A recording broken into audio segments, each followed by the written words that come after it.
It's meant to be everything that you can imagine. Paul said, and I'm not really a fan of Paul's, but he said the marriage bed is pure and undefiled. In other words, whatever the husband and wife do together, however they decide to make love to each other, is perfectly fine. Almost expected. Hopefully love's there. Love is the ceiling thing. I had a person I was with for a while, she said to me, well, sex and love aren't the same thing. Yeah, I resisted that. Of course it's true. She was absolutely right. But as I told her, the absolute perfect situation is when those two things, in other words, love being the spiritual, the spiritual side, sex being the physical side, that the spirit and the physical should balance out, and in this case, fuse.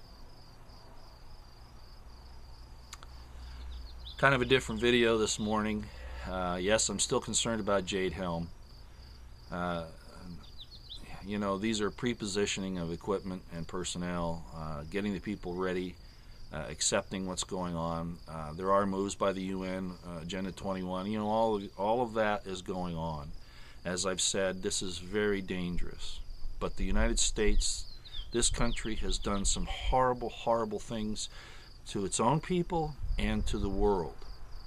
And as some other commentators have said, I believe that this is a judgment. Can it change? Yes, it can. Will it?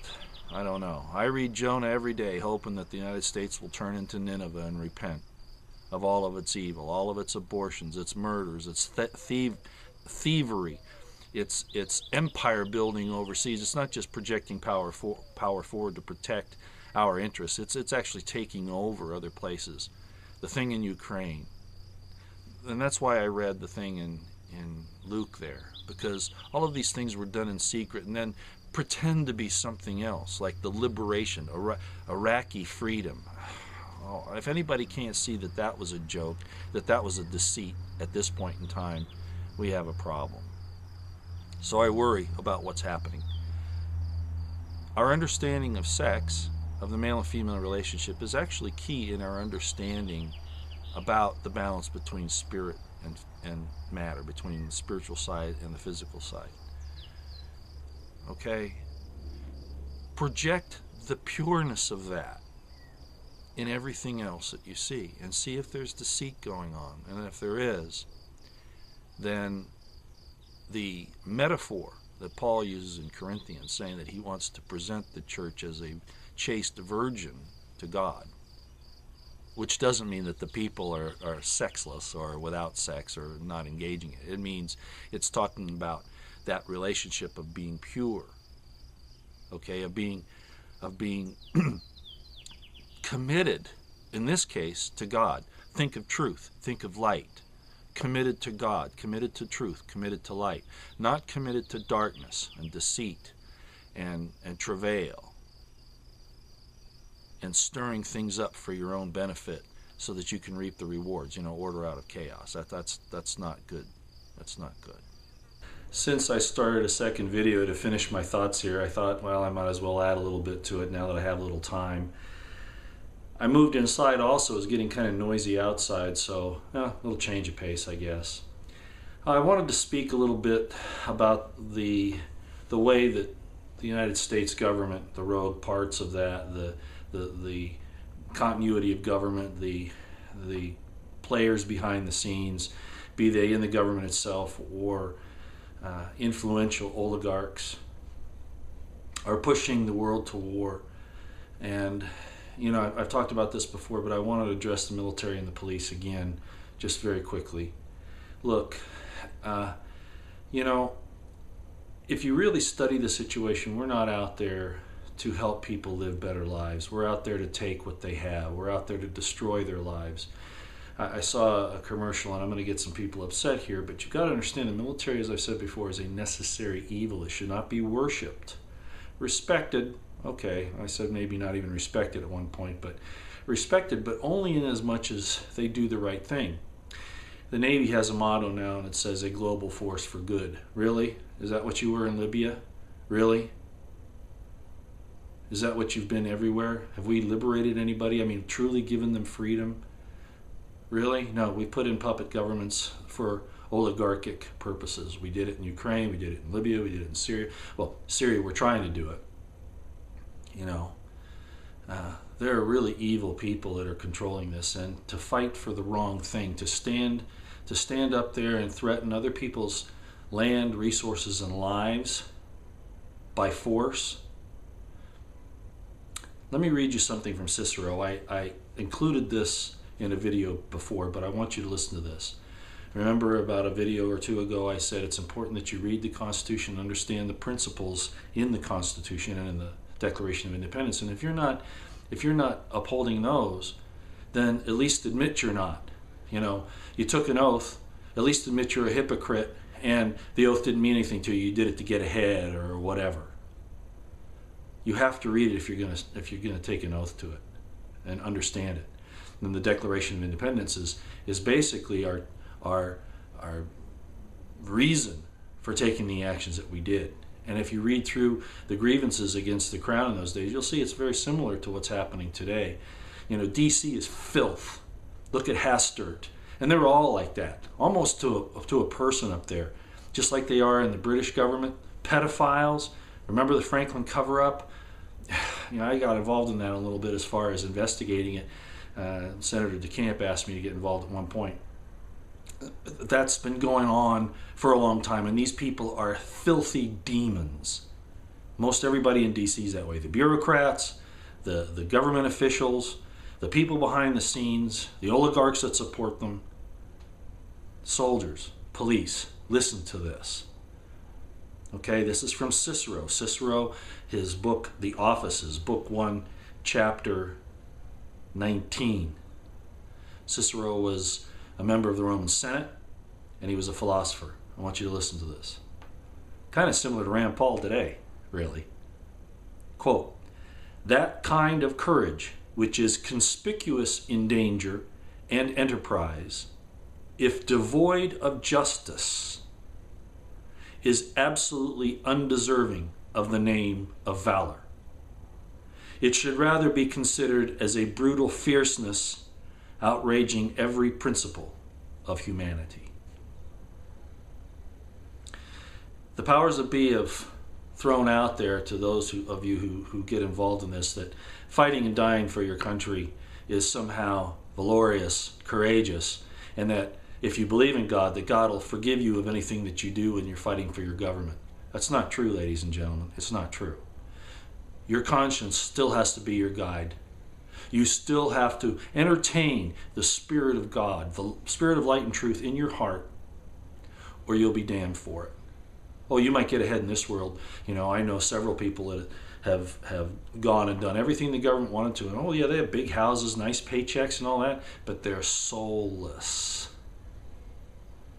And that way they will remain. If you're not doing something for the right reason, and what is the right reason? Very simple. The promulgation, the protection of life, liberty, and the pursuit of happiness. We can't export that which we do not possess. We must get it back for our own people before we try to give it something that we don't have to somebody else. Look at the history of the last few years, and I rest my case. Iraq. I had friends die in Iraq. Look at it. And this isn't an accident. This isn't because, one political party or the other prevented from what's happening. No, this is the design of the military-industrial complex and all that's connected to it. It's tragic. Remember what Cicero said here? Read a little bit about Thomas Jefferson and the Founding Fathers and the Declaration of Independence and what they felt about these things. And then remember Patrick Henry. I did a whole video on Patrick Henry here about 2 years ago. In his address where he said, "Give me liberty or give me death." Read the whole thing. He says, we see all these preparations by the military. Who is it against? Well, when you look at it, it's against us. They'll use other pretenses, riots which they have fomented, ISIS, which they have built up and supported, open the borders so they can get in. You can't even draw a Muhammad cartoon, but the Mohammedans can crucify and kill Christians because of their beliefs. They want freedom in this country, and I'm not saying they don't deserve freedom. Don't misunderstand me here. But they're asking for something here they wouldn't give you if you were there. And they justify it based upon their understanding of the Quran and also of their corrupt leadership, just like everybody else has. Well, I wanted to make this little addendum here because I wanted to bring that up because of the deceits involved, how they have affected everyone in the world.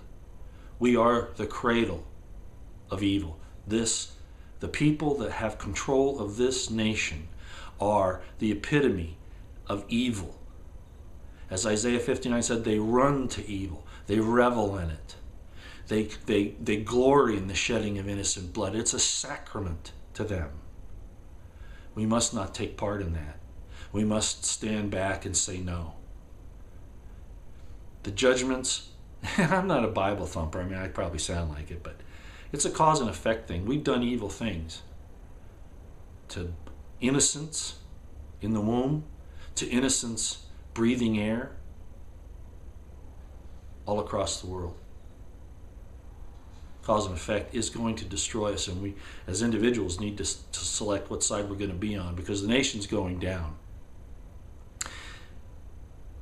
The hubris in that filthy, disgusting hellhole called DC is planning a war, a major war. And they've had some setbacks, okay? Now Russia and China are coming back together because we didn't build our relationships to take mankind forward. As I said before in another video when the Berlin Wall came down. We could have taken that. I'm not saying we don't have to defend ourselves, because we do. We have to be wise. But we fomented these destructions and these wars and this greed. If we had taken it forward, taken mankind forward, that would have been one thing, but we didn't do that.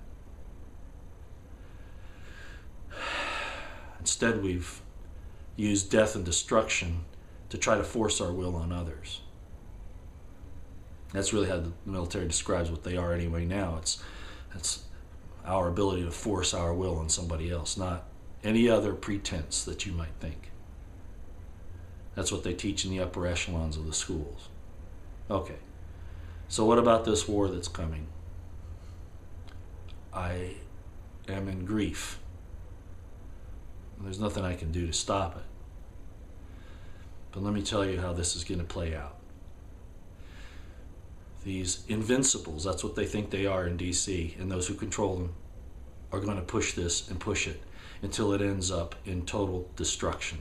And I told you once before, they would just as soon see everything else destroyed as to lose their power. They have no love in their hearts. They're evil to the core. The U.S. will be burned in a single day. I'm telling you that now. It's not a prophecy. It's cause and effect. Prepare spiritually. Prepare physically. Doesn't mean we'll survive if we do that. But God might grant us, depending upon what side of that fence we sit on, to live life more abundantly on the other side. All right. Like I said, kind of a different one this morning. I hope that you found it a little interesting, if nothing else.